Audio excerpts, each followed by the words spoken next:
tu viens de lui dire que tu l'aimes ou que tu ressens quelque chose de fort. Et là, c'est le vide. Il s'éloigne, il met de la distance, il devient froid. Tu passes des heures à te demander ce que tu as fait de mal. Tu rembobines la conversation, tu analyses chaque mot. Et la conclusion qui s'impose ? J'ai été trop vite. Mais est-ce vraiment la vitesse le problème ? Ou quelque chose de plus profond, de plus mécanique, que la science des relations peut expliquer ? Prépare-toi, parce que ce que tu vas découvrir dans cette vidéo va changer ta manière de voir les déclarations amoureuses. On va décortiquer le mécanisme psychologique qui pousse un homme à fuir après une déclaration prématurée. Et surtout, tu vas apprendre ce que tu peux faire pour inverser la tendance. D'abord, une promesse. Après cette vidéo, tu comprendras pourquoi ton déclaration a déclenché cette réaction. Tu auras des clés concrètes, basées sur des études en psychologie sociale, pour savoir quand et comment exprimer tes sentiments sans faire fuir l'autre. Tu sauras lire les signaux qui indiquent que l'autre est prêt à entendre ce que tu as à dire. Et tu auras 3 techniques précises avec des phrases exactes à utiliser pour créer un espace de connexion authentique. Beaucoup de personnes pensent que la solution est simplement d'attendre plus longtemps. Il ne faut pas dire « je t'aime trop tôt », dit-on. Ou alors « il faut laisser l'autre faire le premier pas ». Ces conseils sont des lieux communs. Ils ignorent le vrai mécanisme en jeu. Le problème n'est pas la vitesse. Le problème, c'est le déséquilibre soudain dans la dynamique de la relation et l'évaluation de la valeur que l'autre perçoit. Spoiler alerte, ce n'est pas une question de règles arbitraires. C'est une question de moments inversés, comme l'a montré la chercheuse Susan Sprecher dans ses travaux sur les déclarations amoureuses. Quand une déclaration arrive trop tôt, elle peut être perçue comme un signal de désespoir ou de besoin excessif, et non comme un vrai sentiment. L'autre se sent soudainement en position de force, mais paradoxalement, cela crée une pression qui le fait fuir.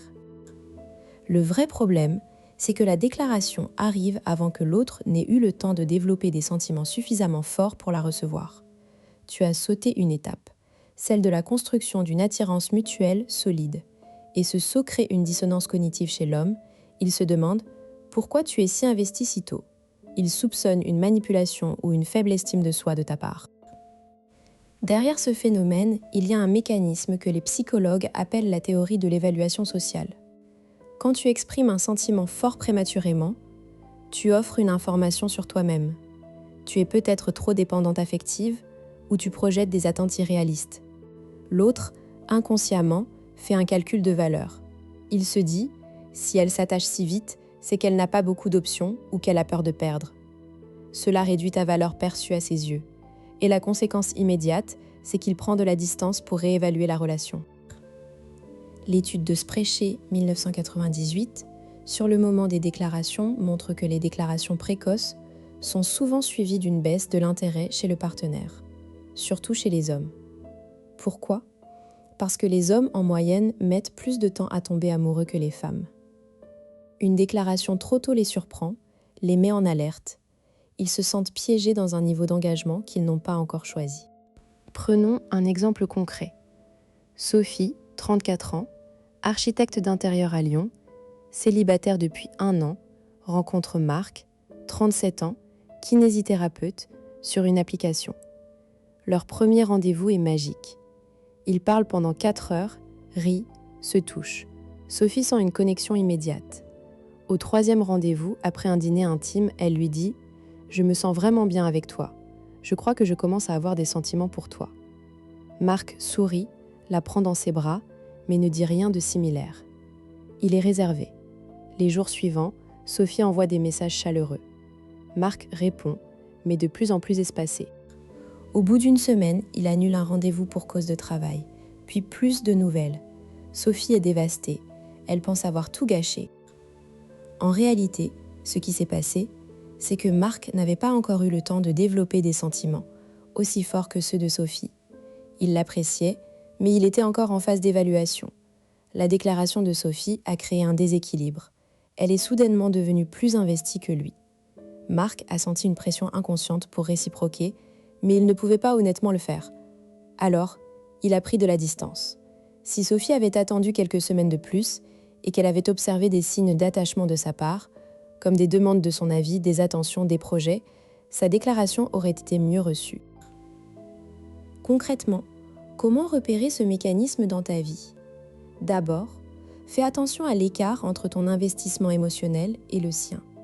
Si tu ressens le besoin de dire « je t'aime » alors que vous vous voyez depuis moins de 2 mois, demande-toi « est-ce que j'ai des preuves qu'il ressent la même chose ?» Ne te fie pas aux paroles, mais aux actes. Est-ce qu'il initie des rendez-vous? Est-ce qu'il te présente à ses amis? Est-ce qu'il parle de l'avenir avec toi? Si la réponse est non, alors ta déclaration risque de créer un déséquilibre. Ensuite, regarde la réaction après ta déclaration. S'il devient distant, froid, ou s'il évite les sujets d'engagement, c'est le signe que tu as déclenché le mécanisme d'évitement. Il ne faut pas insister. Au contraire, il faut reculer pour lui laisser de l'espace et surtout, cesser de prouver ton attachement. Comprendre ce mécanisme change tout. D'abord, ça t'évite de t'enfermer dans la culpabilité. Tu n'as pas fait une erreur irréparable. Tu as simplement mal calibré le moment. Ensuite, ça te donne le pouvoir d'agir. Tu peux ajuster la dynamique. Tu n'es pas victime de son éloignement.